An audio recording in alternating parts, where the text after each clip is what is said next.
Good afternoon, everyone. I'm Keshaun. And I'm Taron. And welcome to Resource Nation. Today we'll be talking about water resources and how history repeats itself. First, let's talk about immigrants in the 19th century and their lack of natural resources. Back in the 19th century, some immigrants did not have access to a very important resource known as water.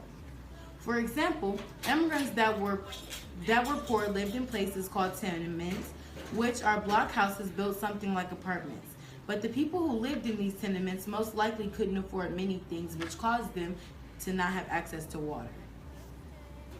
Now there's a saying which goes, those who do not remember the past are condemned to repeat it. This basically means that history repeats itself. Some people may not believe this, and if you are watching and you don't believe, then maybe our information will convince you.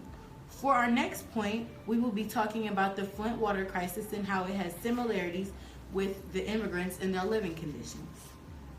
The Flint water crisis took place in Flint around April 2014, and it was when Michigan took over the finances of Flint, and later in the years, it started to backfire.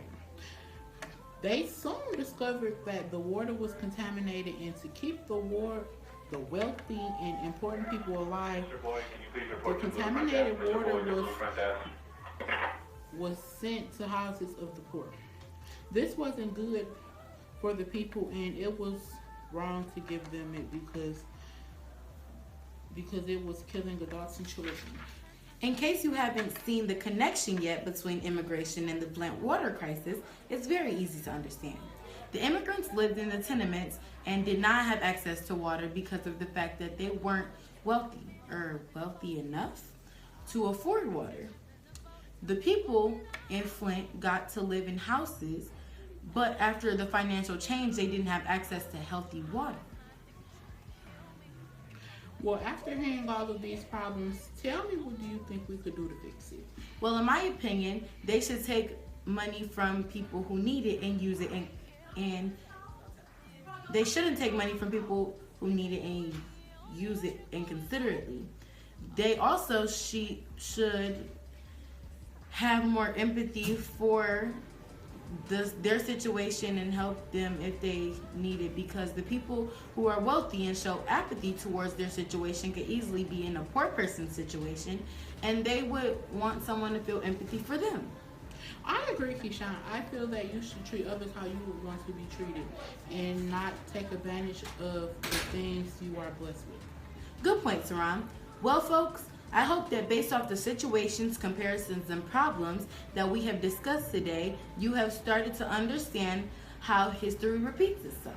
For more information on tenements, the Flint water crisis, or immigration, feel free to refer to www.npr.org,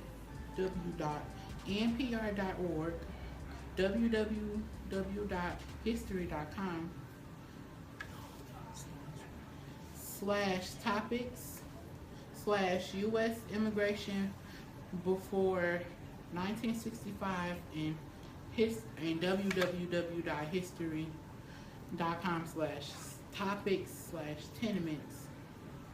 These will also be on the screen. I'm your host. I'm your host, Keshaun. And Taron. And thanks for watching Resource Nation.